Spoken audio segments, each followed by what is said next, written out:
I've been in a number of critique groups and writing groups and workshops over time, and they definitely have been a mixed bag. You know, you see everything from the one end of the range where everyone is extremely cruel to each other and trying to bully each other into being better, and that doesn't work very well, I can tell you.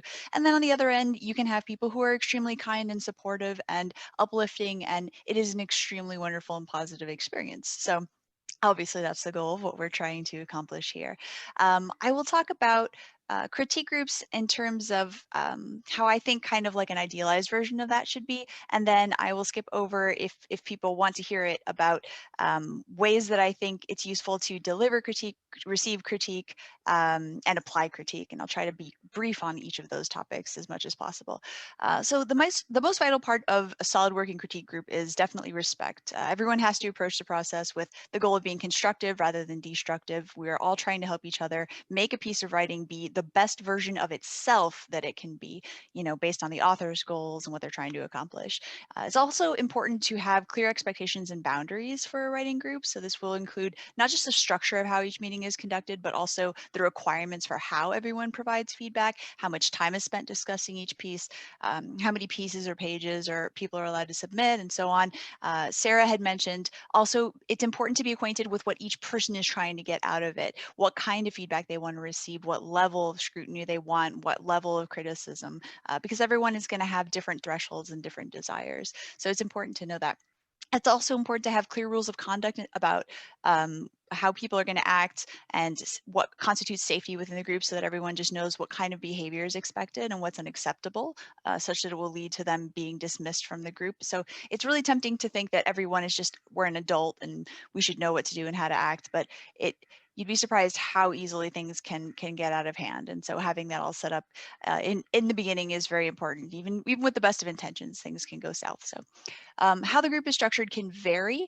Typically, as people have noted here, you send out the works in advance. They're going to be critiqued in advance. People come with kind of comments already prepared. Then you meet, the author either reads the work out loud, or if you don't have time for that, then you just kind of jump into the feedback portion. Some groups are more strict than others about taking turns giving feedback. And so you can either have a round robin of people giving their comments, or it could be more of a free-for-all discussion. There's also debate as to whether or not the author should be allowed to talk in the workshop portion, because some people will say, oh no, you don't want the author's intentions and opinions contaminating what other people's experiences of the piece are, and so you want to let the readers kind of work through everything and talk amongst themselves, and at the very end you let the writer talk. It's up to the group to decide which way they want to approach it. And just trying to go over my notes here, sorry. So at the end, everyone does, as Sharon had noted, typically just give their written comments back to the writer or email the marked up file, and then you just move on to the next person, and that's basically the way that it goes. Now, the main benefit of critique groups, as Mike was talking about, is that you can help improve your writing. You can usually do it faster than if you were just trying to work totally alone. Even if you are by yourself, you know, reading craft books and taking classes and applying what you've learned with regular writing. Having someone actually read and go over what you've written and give you their thoughts can help pinpoint specific issues and highlight strengths and weaknesses that you wouldn't necessarily be able to identify yourself. And almost more importantly, helping other people with their work can help you catch things in your work that you didn't notice before. And so that is really invaluable, on top of it just being a real pleasure to help other people. I don't know. I get pleasure out of that. I'm not going to assume for everyone else how that works. But again, there are potential problems, pitfalls of critique groups. It's important to be careful not to let certain individuals monopolize the discussion. And you also don't want to cultivate a sort of drafting by committee approach where people feel pressured to come to some kind of a consensus about their opinions about a piece. It's good to have sort of a diversity of reactions and feedback. It's okay if it naturally, you know, flows in one direction, but you just want to avoid that kind of like everyone must, you know, force the writer into changing things to be a certain way.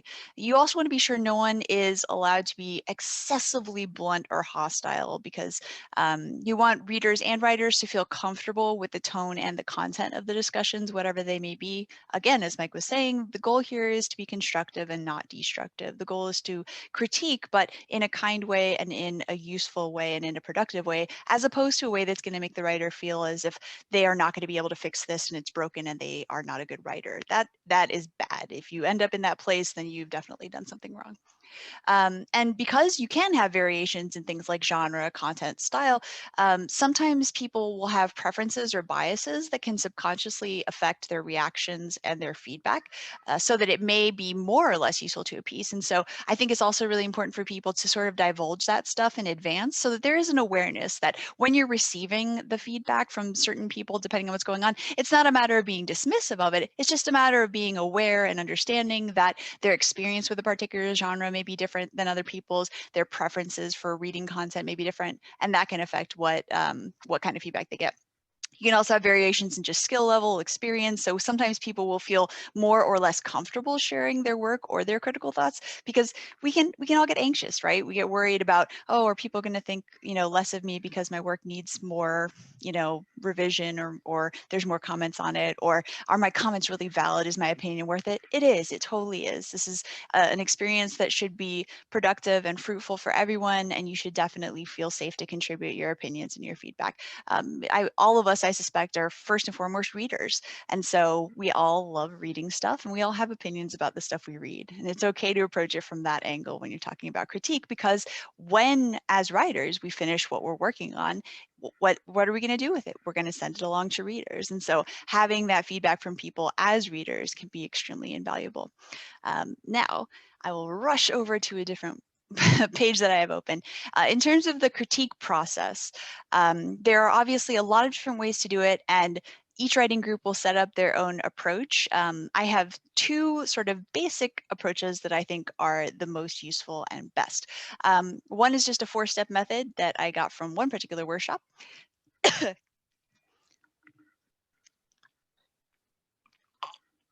what happens when you talk really fast. Step 1 is you summarize what you read. Step 2 is you say at least one thing it did well. Step 2, you say at least one thing it did that could be worked on. And then step 4 is you try to offer at least one suggestion for how to fix it.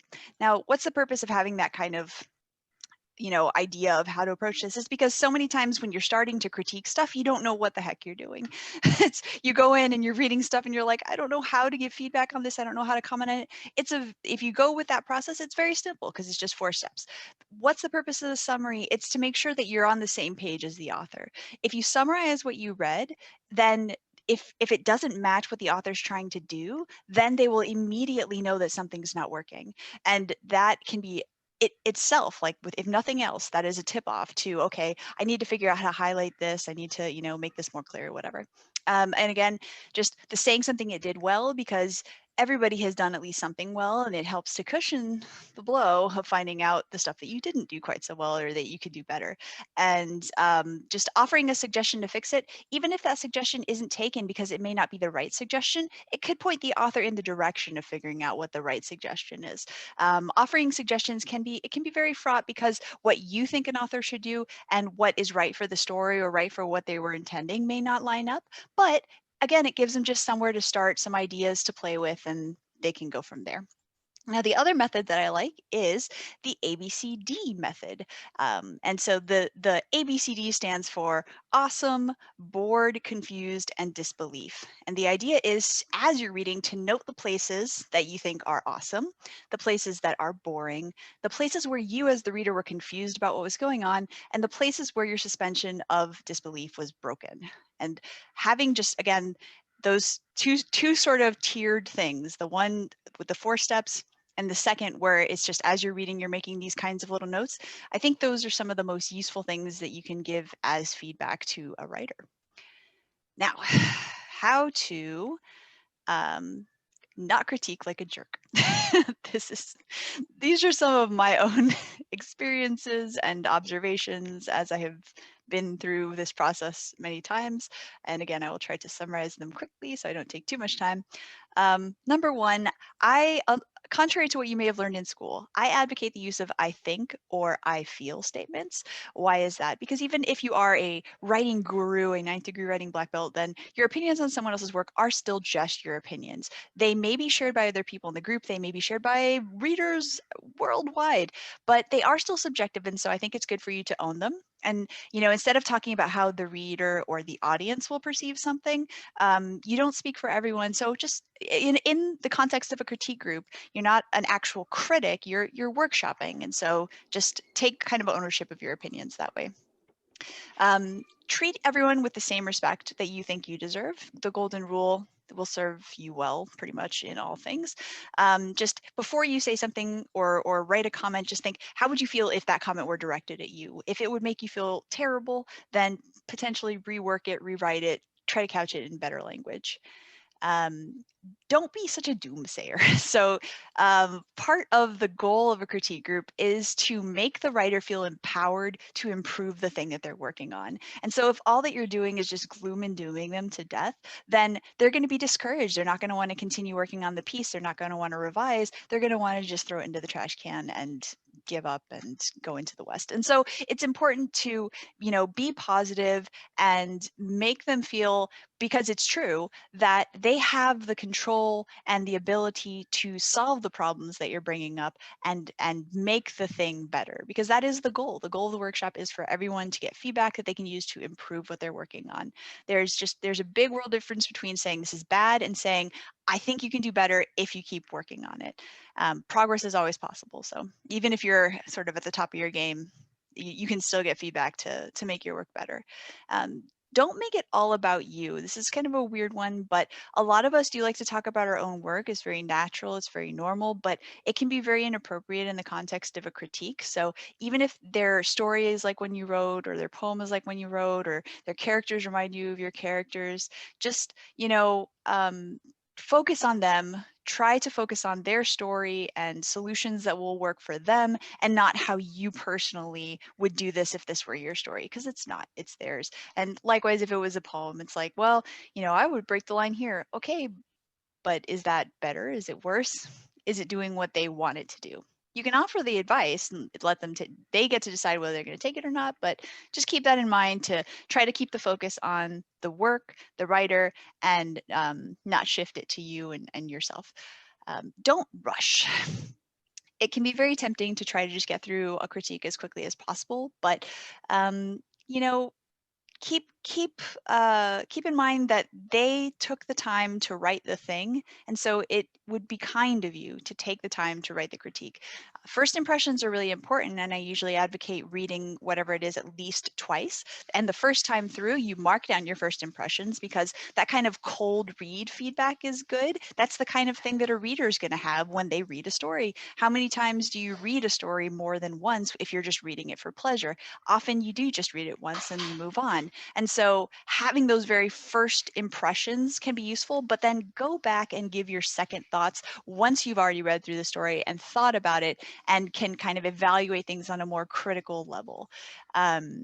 And don't be dogmatic. There's no one right or wrong way for anything to be written. There are a lot of writing rules out there, but I always like to think of them more as tools for the toolbox. And you have to use the tools that are appropriate to the task. And so you have to use the writing rules that are appropriate to the piece that you're critiquing. And if the writing rules don't apply for that particular piece, then don't worry about them. Just treat everything as its own kind of unique entity, and don't try to force it to conform to some predetermined idea of a platonic ideal for a story or poem or essay or what have you. And last but not least, do not be offended if the writer does not take your advice. It's their work, it's not yours. You're here to offer suggestions. It's like, I compare it to offering delicious foods to a cranky toddler. I don't know how many of you have children, but as someone who has offered many delicious foods to cranky toddlers, sometimes it's just not going to happen. And sometimes there's a very valid reason for it. We found out my daughter's allergic to eggs that way. And so while you may think that you have the best, interests in mind and your ideas are amazing and great, it may actually not be right for that thing, and you have to just kind of let the writer do what they're doing. It is their work. Don't feel like you're being dismissed. Don't feel like whatever you're providing is not valid or useful. It's just maybe not right for them. Now, that said, Certainly, there are going to be some people that you may find through the course of interacting with them that they never take anybody's advice or critique, and they just kind of come back for head pats while acting as if they want. But that's kind of a writer personality that it's unfortunate, it happens. And then at that point, it's up to you whether you want to just kind of disengage from offering your own, time and energy to a person like that. But we are going to hope that that doesn't happen in this writing group, because that's no fun. How to respond to critique, and you can cut me off whenever time is my time is up, Mike. So I don't know, I haven't keeping an eye on it. So 5 minutes, okay. I'll see if this may or may not take up 5, in which case I may end early. But so how to respond to critique. This can be easier and harder to nail down, because what can seem reasonable to one person can seem rude to another person. So part of this is kind of navigating the interpersonal relationships in whatever group that you are in, or that develops from this. So just kind of try to be patient with people and assume goodwill as a general rule in the beginning. And then over time, you can determine whether or not that's valid, and go from there. But it's just, simplifying things. So responding to critique, first, you thank the person for their time, whether you're happy, sad, angry, indifferent. You just acknowledge that a fellow person has taken the time to read your work and offer you feedback in hopefully an earnest effort to help you improve it. So it is merely polite to thank them. It is a lot that they have done for you, frankly. It takes, time and energy, and there are other things that they could have done with their time and energy if they had chosen to, and instead they are helping you, and that's really cool of them. And you should say thanks. Answer any questions that are specifically directed at you. Again, depending on how the workshop is conducted, you can either have that question and answer kind of wait to the end of everyone else round robin discussing everything about your piece, or it can be an ongoing dialogue between you and the readers, just throughout whatever the feedback process is. So just answer any questions that are directed at you. Sometimes there will be a rhetorical question that you will want to answer but is not appropriate to answer. But sometimes you will have to just kind of clarify or provide essential information, especially by the end of it. The goal is to make sure that your intentions for the piece are clear, because that can be, for all that we talk about death of the author as readers and how it's not necessarily something that's useful when you're reviewing a work of literature. When you're workshopping something, what the author intends can be extremely important, because then you can help them gauge whether or not they are achieving those intentions. And then ask any questions you have about the critique, because there may be something that you don't understand as the writer that someone else has said. And so it's your opportunity to get clarification. You can also solicit more feedback specifically tailored to concerns that you have, whether a particular piece of dialogue sounds good or a character's choice seems reasonable. Again, those kind of A, B, C, D situations, stuff that maybe wasn't brought up during the critique, but that you still had questions and concerns about. You can bring that up again at the end. And once again, just thanking again. Thank you, thank you, thank you. Always, attitude of gratitude is very important. And so a couple of days ago, my wife and I were talking, and I said, you know what? I actually have an event I'm doing next week in Pensacola, and so we just decided to come to Florida a few days early. I needed a change of scenery. We brought my mom with us, and who's 80. She's down here with us, and then a couple of my daughters. We have 4 daughters and 4 son-in-laws, and now we finally got a boy in the family, a little grandson. Our first little grandson just came, so we're excited about that. But today was a good day. Sharon was talking about us loving editors, and I have a book that I'm actually finished with a draft, and my mom read my book today, or my draft, and she said it was really good. So the world is going to be so excited to get a hold of it, because mom says it's good. It's okay. So if any of you are struggling with your stuff, just send it to me. I'll get my mom to read it, and she'll make you feel a lot better about what you're doing. It's always good to have a fan on your side. And I want to be your fan tonight as we start. And I want to ask all of you, I can't see you all, but I want to ask you to take your right hand and put it on your back and give yourself a pat on the back, and just give yourself a congratulations that you survived 2020. But here's the reality. The calendar changing didn't really change anything other than you messing up your checks. If you still write checks, you wrote the 20 on there probably instead of the 21.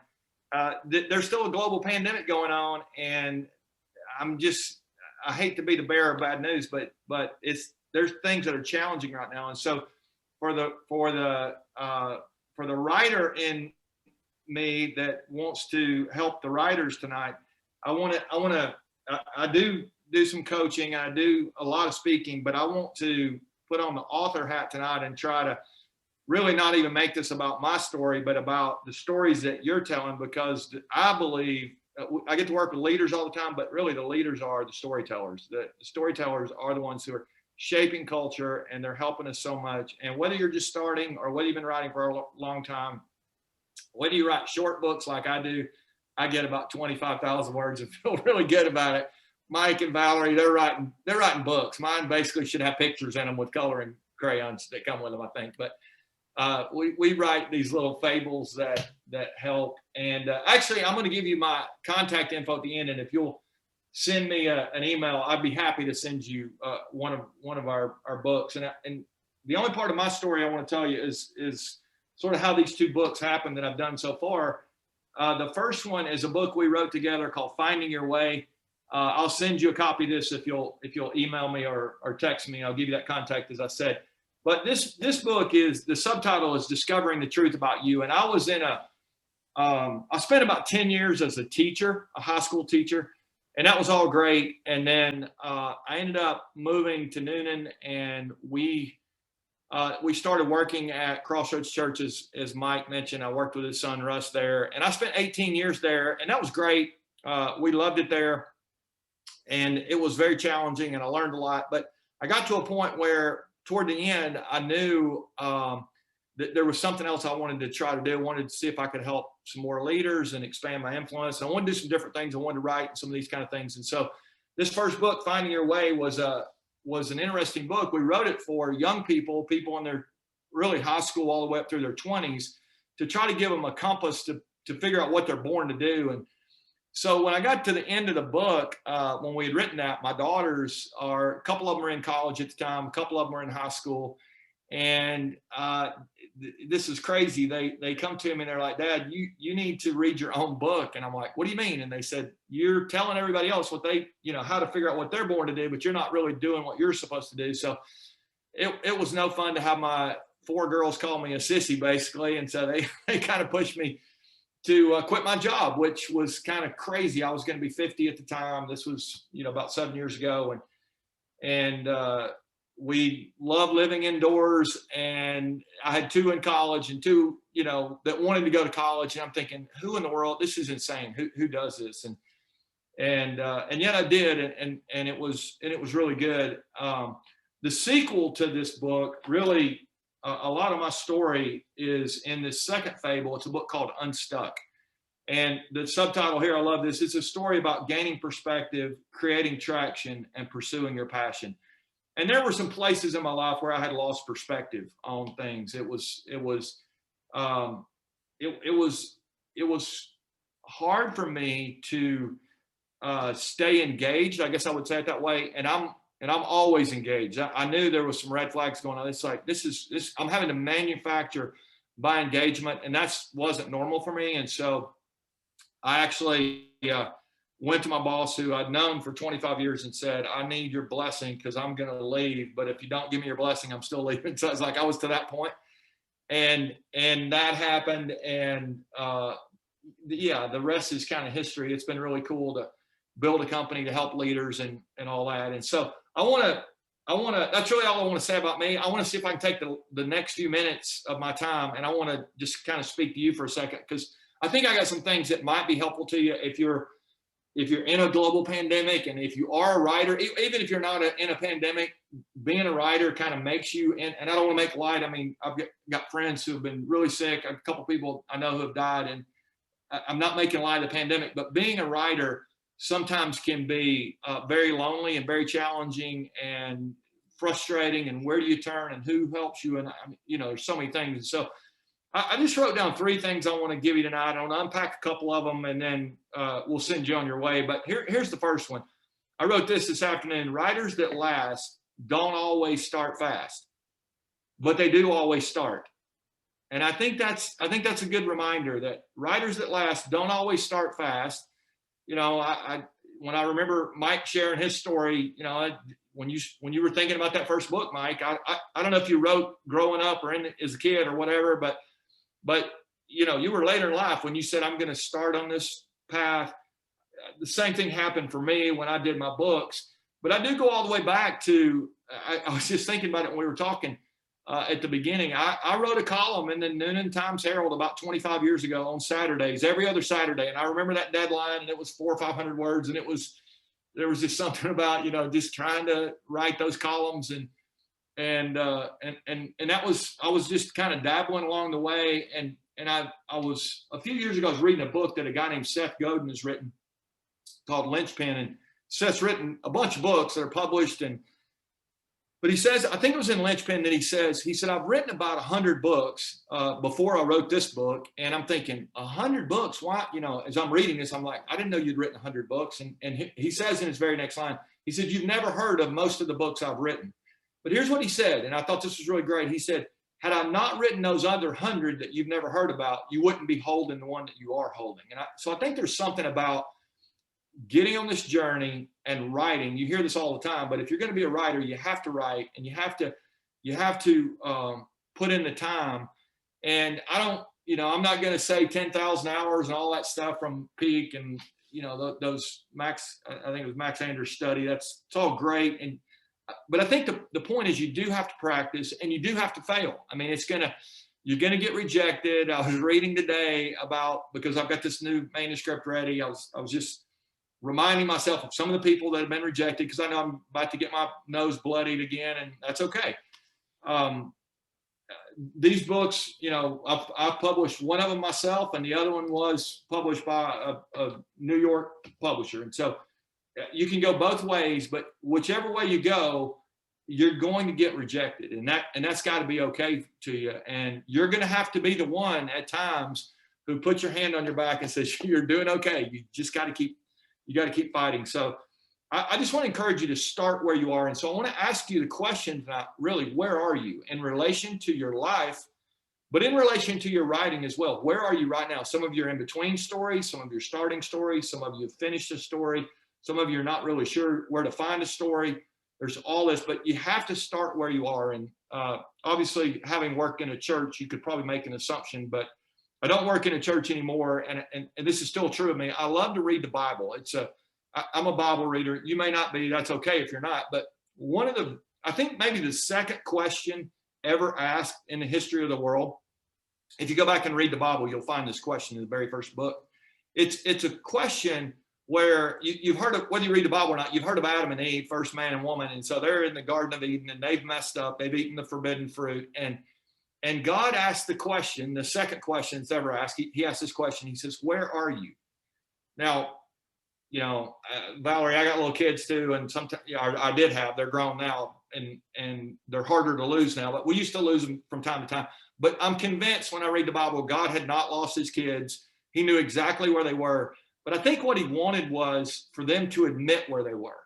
And so I think for you tonight, the best thing you can do is start where you are, but you're going to have to look yourself in the mirror, and you're going to have to admit to yourself, this is where I am. I'm procrastinating all the time. I don't have an idea. I've got an idea that's not a good idea. I haven't met with a critique group. I haven't run this by anybody. I'm living in isolation. I'm depressed. I'm emotionally not, we're all at different places right now, but you have to start where you are. And I want to encourage you in Unstuck, we talk, one of the things about having perspective is we talk about this idea of introspection. And introspection is not a word that we hear very much. I mean, we hear inspection. We inspect the food, and we got government regulations. We got, we have editors to inspect our work, all that stuff. But introspection means to inspect on the inside. And this is like to take a deep look at yourself. And this place where we're staying is a really nice place. I stay in a lot of hotels, and I know when a place is really nice, not because of the lobby or not because of the valet parking. Those things are great, but how you know if somewhere is really nice is if you go into your bathroom and there are two mirrors in the bathroom. So there's always one mirror in every bathroom. That's the place where you brush your teeth. But in the nice places, there's this little mirror on the side that I'm actually convinced no human should look in this mirror. But this is what my wife and daughters tell me is the makeup mirror. This mirror has 5 times the power of the big mirror. Or if you flip it over, one of my daughters told me, so if you flip it over, Dad, it's 10 times more powerful, 10x. Look at yourself. If you look, and I'm like, oh my gosh. I mean, every blemish, it's all right there if you look in this mirror. And that's the kind of heart look I would encourage you to take tonight when it comes to your writing, to inspect on the inside, to really be honest with yourself. This is where I am.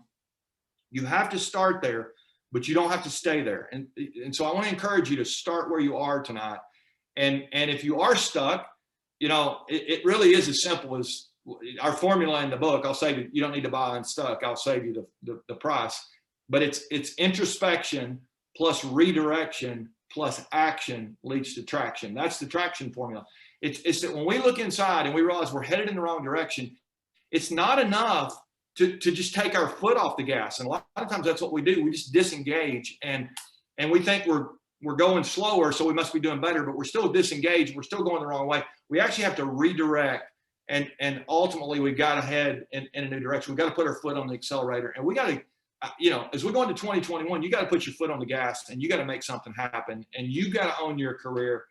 As I've said, I publish books both ways, and I can tell you, if you don't care about your books more than anybody else does, you're in trouble as an author, because your publisher is they want to make a lot of money, but you still are going to be the one that's going to have to promote your ideas and tell your stories. And so I want to encourage you with that writers at last, they don't always start fast, but they do start. And so some of us, we need to restart. We need to look inside. We got to recalibrate and get going. Second thing I would say is this: people will judge your book by the cover, but your career will be judged by what happens in the middle. People are going to judge your book by the cover. I mean, so I'll hold these up right here. So you look at these books. These are really cool little covers. For some of you are looking at, I'd like to read those. Some of you are like, I don't like those covers. I don't think I would like to read that. We do judge a book by the cover. It's the, you know, is it relevant to me when I look at it? That's what makes me know, am I going to like this story? But your career is not going to be judged by the cover of your book. Your career is going to be judged by what happens in the middle. Let me explain. So I want to take these two ideas, the cover and the middle. Let me say just one thing about the cover. I would encourage you to remember that the audience is the hero. The reader is the hero of your story. And if you can write your books for the people that are going to read, not what you want to say. In fact, tonight, as I'm thinking about this group, you're the hero in this, because you're the audience, you're the one. And so this is really not about what I need to say. I'm going into tonight going, what do these people need to hear? What could add value to them and help them? And so every time I approach a talk or every time I approach something I'm writing, I want to think about the audience as being the hero. And so when I talk about the cover, when I talk about, you know, what you're writing, your ideas and those kind of things, they need to be true to who you are. Yes. I mean, I'm not going to get away with writing sci-fi and all that stuff. That sounds pretty cool, Valerie, what you got going on. And I noticed Sarah over here she's like coming out of galactic world with her screensaver there. And I don't know if you did that for Valerie or you're working I could never get away with that. I would just get so messed up. It would be terrible.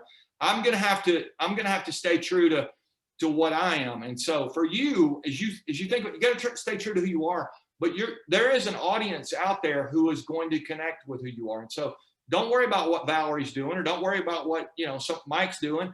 Worry about who you are and do what you do and try to add value to the people around you and let the rest of that stuff worry about itself. So that's the cover part. But the middle part, when I say you're going to be judged by what your career is going to be judged by what happens in the middle, I'm really talking about the mundane middle of your project, the mundane middle of your year. The mundane is just boring, like, oh my gosh, I can't find motivation.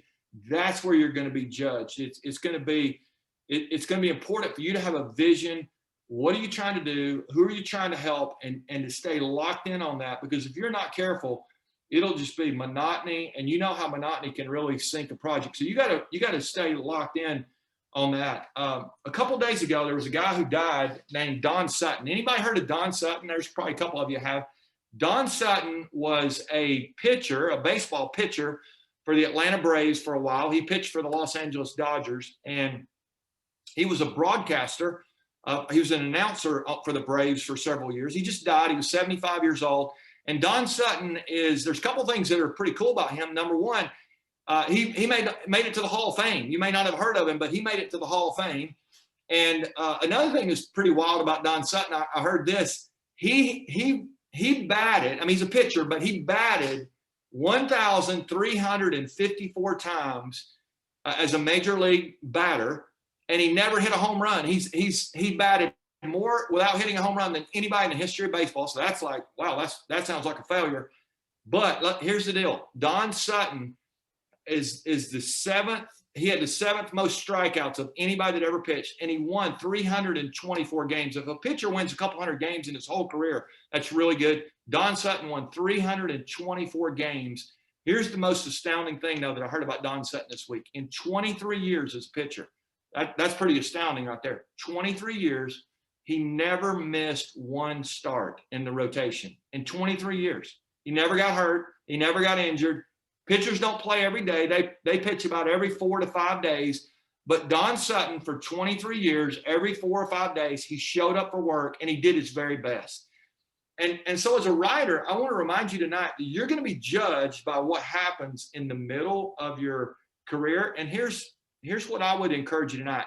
You don't have to be great every day, but you do need to show up every 3, 4, 5 days. You got to show up, and you got to put in the work, and you got to work on your story, and you got to decide what that means to you. Some of you are going, I need a week away, and I'm going to go do the whole. That's great. Whatever works for you. But every 4 or 5 months, if you're going to write a couple of books a year or a couple of projects a year, you got to go have your week away. You schedule it however you want. But for most of us, if we would just every 3, 4 days, once or twice a week, we would work on our craft, and then we would practice our craft.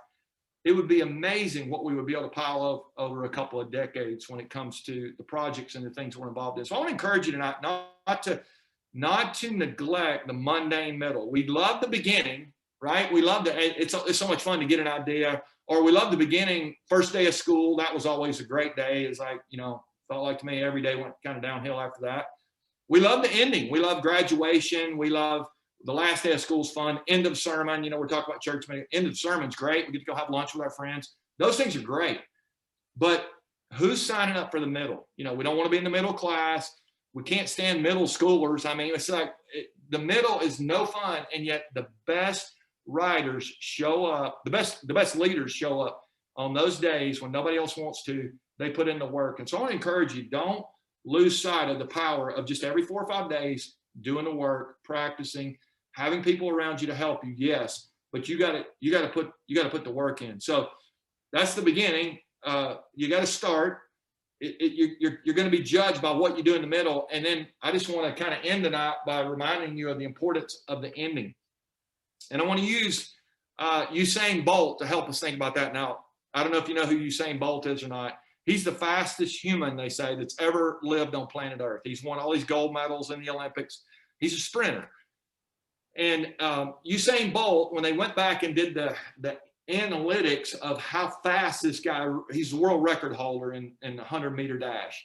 And when they went back and they looked at Usain Bolt, it's not that Usain Bolt is necessarily faster than everybody for the entire race. But here was one of the things I read. It's actually in the 100 when it's really short. He is the only guy ever that's like he's accelerating still through the tape.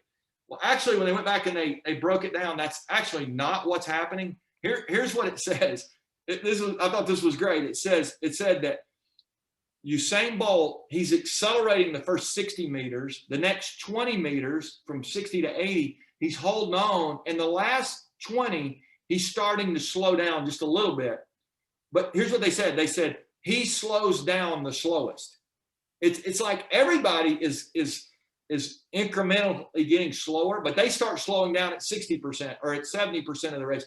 Usain Bolt, once he starts slowing down, he even slows down the slowest. You're going to have days where you're going to be slow and you're going to get tired and you're going to want to quit. But here's the deal. We need you. We need you to finish the race. We need you to finish strong. Your career, your project, your book, it may just be one thing that you do. It may be a poem that you write, whatever it is.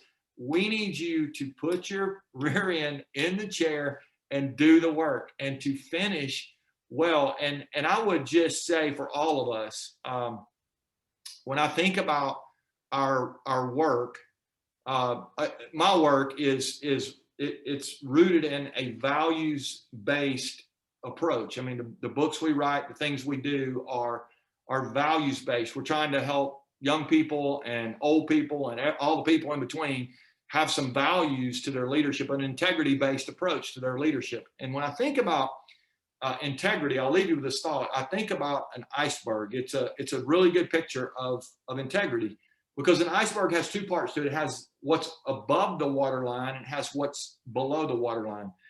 And when I was in maybe fifth grade, I think I learned about this in science. Miss Martin, probably the one who taught us, she said there's more going on underneath the waterline than there is above the waterline. And I was, from a little small town in North Georgia. We didn't have any icebergs, and so we just kind of had to take Miss Martin's word for it. But I did go to Alaska a couple years ago, and I saw some real icebergs, and there really is a lot more underneath. You can see under the water and just a little bit above. And so when you think about your writing, I would remind you that your skills as a writer are really important, to be able to get the sentences right, to craft the words, and the critique. All those things are great. But what goes on underneath the surface, your character really is what positions you, I believe, to be a writer that other people would want to read. I mean, you want people to be better when they leave your stories, or I hope you do. And I would encourage you to write good stuff that's going to help people make progress in their life. Because I can tell you this, if your heart is not right, that's really the underneath the surface part. It is about your heart. It is starting with who you are on the inside. If your heart is not right, I don't really believe anybody cares much about your skills. I mean, they may buy your book and they may turn the pages, but if they don't get any better, or if it doesn't really help at all, I'm not sure how much value there is in that. So I want to encourage you to make sure, as you end your career as a writer, hopefully you're going to have a lot of years and a lot of books and a lot of projects, and you've already got your outlines, those things. That's fantastic. I got the same stuff I'm thinking about, but I want to finish well. I want to be somebody who's not just hanging by a thread. I really want to be taking care of myself, taking care of my heart, taking care of my friendships, taking care of all the things around me, and making sure I don't neglect the people around me who matter most. So the hardest person, I'm convinced, that you're going to lead is going to be yourself. And so I want to encourage you to continue to do that well. You got to start where you are. You're going to be judged by how you handle those monotonous days in the middle. But let's end by slowing down the slowest. There are going to be times you're going to slow down, but let's slow down the slowest. Let's make sure that we're doing the things that we need to physically, spiritually, mentally, emotionally, learning about the craft, all those kind of things. Let's make sure we're doing the things that we need to, so that we can finish the race well. And along the way, hopefully others will benefit from our content. So that will be my word to you tonight. I hope some of that's helpful to some of you.